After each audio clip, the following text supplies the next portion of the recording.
Dan hari ini Mami nak ajar resepi ayam masak merah untuk juada berbuka dan sahur. Okey, mula-mula kita kena goreng ayam dulu. Ayam ni kita boleh goreng separuh ataupun kita boleh goreng garing macam ni. Okey, ni bahan-bahan untuk kita blend. Okey, kita ada dekat sini 2 biji bawang besar, carrot, tomato 2 biji dan juga bawang holland 1 biji, sedikit bawang putih dan halia sedikit, juga buah keras sedikit. Dan kita akan blend juga dengan sedikit kaskas.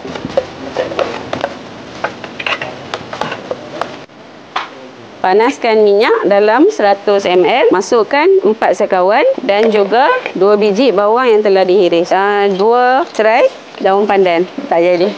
2 minit siap. Okey, masukkan cili bawang 5 sudu makan.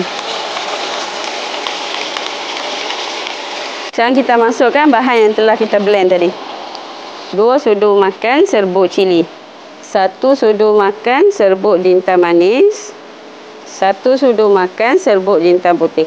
Okey, sekarang kita nak masuk dalam 5 sudu makan sos tomato puri. Sedikit gula merah. 1 sudu makan serbuk biryani masala. Umur berapa yang mak tak masak? Dah kecil lah. 10 tahun dah masak dah. 10 tahun?